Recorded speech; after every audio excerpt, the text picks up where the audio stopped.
Hi, I'm Advit Sahdev, and this is the Marketing Tales podcast, where in every episode I share a true story behind the scenes of an actual campaign where marketing hacks led to exponential growth. I want to talk about real estate today. Real estate is a very important segment. It's a segment that works very well for that's important for everyone. All of us buy houses, all of us rent houses. We always interact with a lot of ads and a lot of campaigns that come across real estate, either as buyers or as sellers. But the core of this campaign, the core of this idea is true for every business in this world.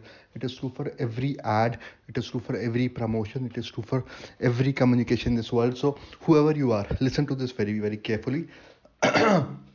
So, what typically happens is when we think of campaigns, when we think of ads, we think of a lot of things. We think about, for example, what is the lifestyle stage? Is it for awareness? Is it for engagement? Is it for purchase?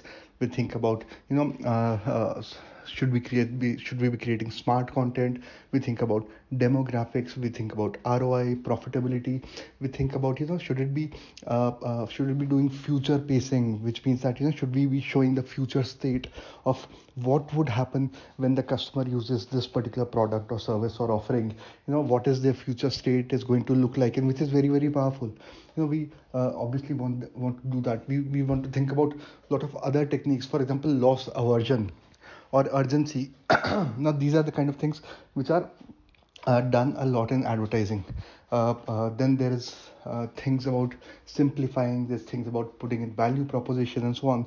But this particular campaign is for a very large brand, so they had done most of these things.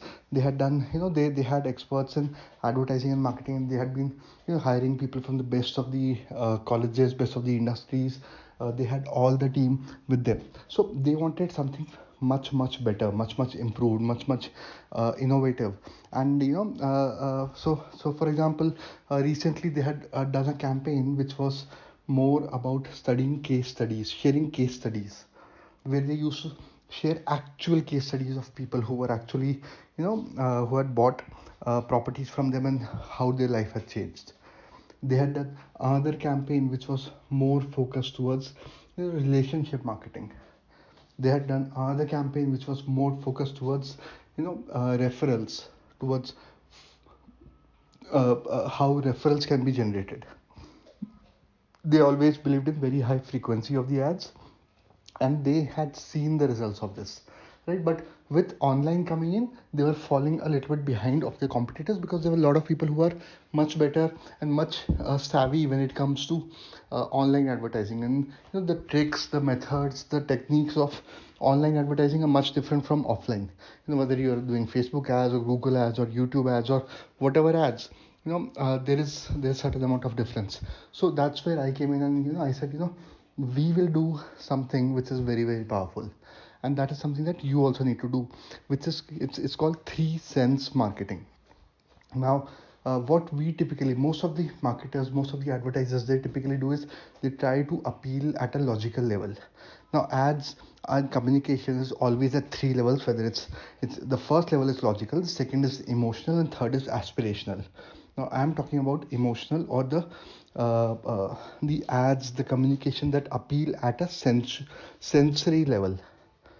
That is what I want to discuss to you. So what we said was, every day we are going to appeal to 3 senses for majority of the people. Now how are we going to do that?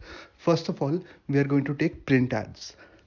Now print ads, when we take print ads, people visually are able to see the ad, and they are also able to touch the newspaper. So there are already 2 senses which are engaged, but the touch is not engaged so much. So visual is very strongly engaged. Second is hoardings, which is again for visuals. Third is radio, which is for auditory sense. Now it is very important to engage visual and auditory sense together on the same day. I mean, if you can do it together, great. But if you cannot do it together, then you do it in as much proximity as possible. And the third one is digital, where a person has to engage with the brand. We had to make campaigns where they engage, where they type certain things, where they fill certain forms, where they move their mouse and so on and so forth. So eventually, within a span, our whole idea was that within a span of 1 to 2 hours maximum, all these three senses should be engaged. And that is what gave us outstanding results. The brand had never seen results like this in terms of sales, and I dedicate this completely to engagement of as many senses as possible. So think about this and see how you can implement it for yourself. Thank you. So that's the end of this episode. Stay connected for more episodes of Marketing Tales, behind the scenes of successful campaigns and true stories about exponential growth. Till next time.